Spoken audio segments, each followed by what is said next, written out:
What we are witnessing in the renewed fixation on Greenland is not merely a policy dispute or an eccentric footnote in contemporary American foreign relations, but a revealing case study in how power, insecurity, and ideology interact when a state begins to misunderstand the sources of its own strength. From a scholarly perspective, the most striking element is not that a U.S. administration would re-examine Arctic strategy. Serious governments have done so for decades, but that this examination appears to be framed less in institutional, alliance-based, or legal terms and more through the language of acquisition, leverage, and dominance. That framing matters. It signals a conceptual shift away from the post-World War II American tradition, in which influence was exercised through consent, partnership, and rules, and toward an older, far more dangerous understanding of power as something validated by possession of territory and the ability to coerce weaker actors.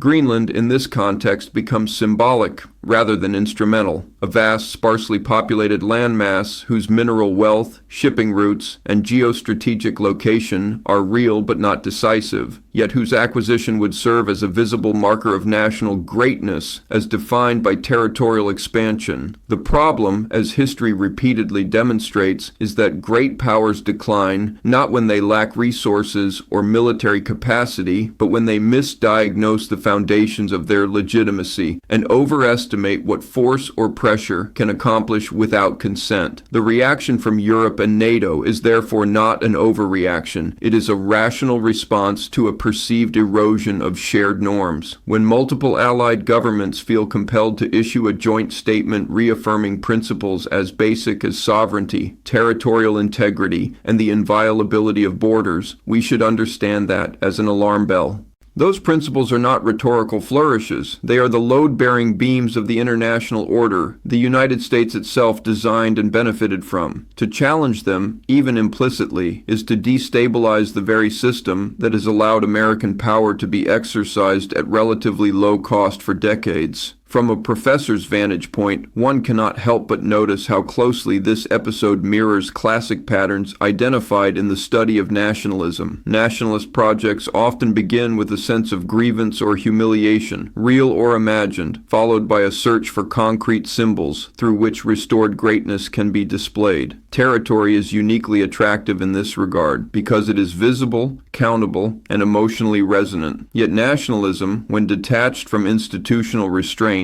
tends to slide into militarism precisely because military capability offers the most immediate way to convert desire into action. This is why scholars of international relations have long warned that expansionist rhetoric, even when framed as bargaining or creative diplomacy, generates insecurity among allies and adversaries alike, provoking resistance rather than compliance. The Greenland discussion illustrates this dynamic vividly. Denmark's position, welcoming U.S. bases, radar installations, and security cooperation while rejecting any notion of sovereignty transfer, is entirely consistent with alliance politics.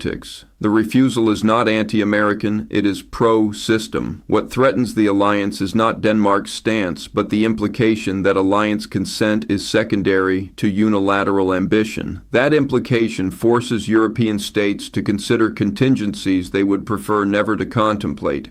What happens if the United States itself becomes a source of strategic uncertainty?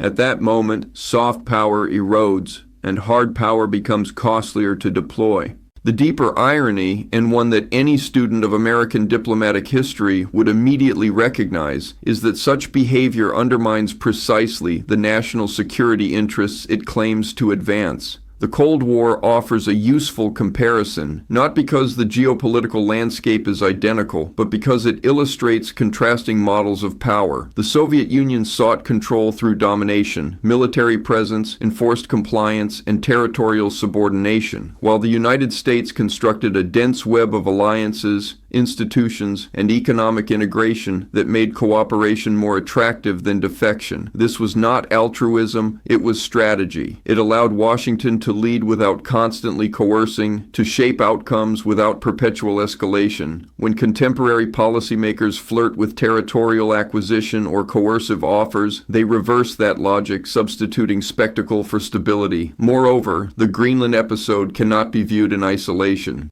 When commentators suggest that attention should also be paid to the Panama Canal Zone or Cuba, they are identifying a broader pattern, a worldview that treats geography as a chessboard on which historical grievances and personal intuitions override established treaties and collective governance. The fixation on the Panama Canal as a bad deal exemplifies this mentality.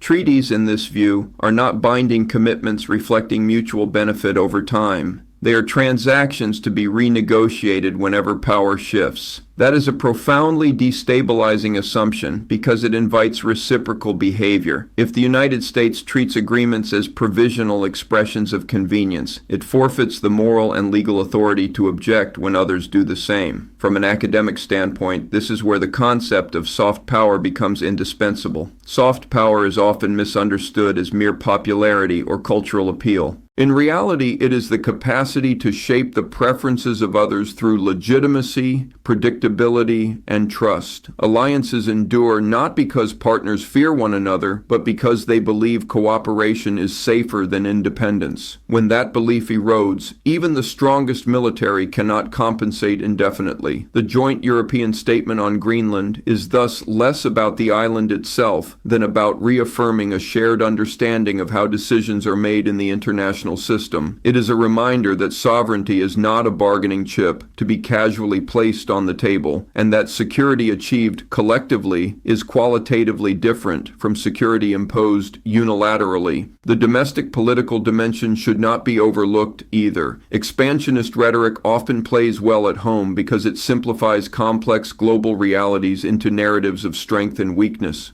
Yet democratic accountability in foreign policy requires more than applause lines. It requires an informed public capable of distinguishing between performative toughness and strategic competence.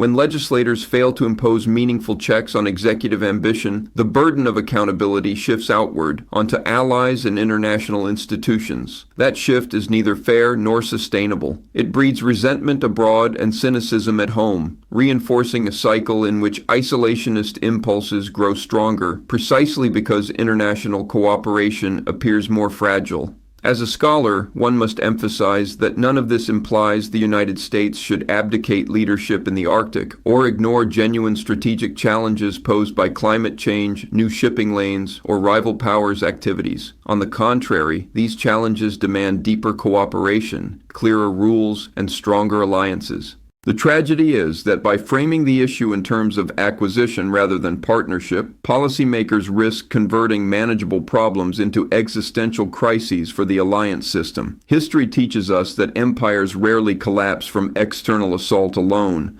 They erode from within when their leaders conflate personal vision with national interest and mistake spectacle for substance.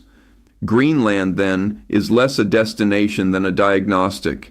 It reveals how quickly the language of power can drift from stewardship to entitlement, from leadership to dominance. For students of politics, this moment offers a sobering lesson. The durability of international order depends not only on material capabilities, but on the restraint of those who possess them. When restraint gives way to impulse, even the most powerful states find that the world they helped build no longer bends as easily to their will.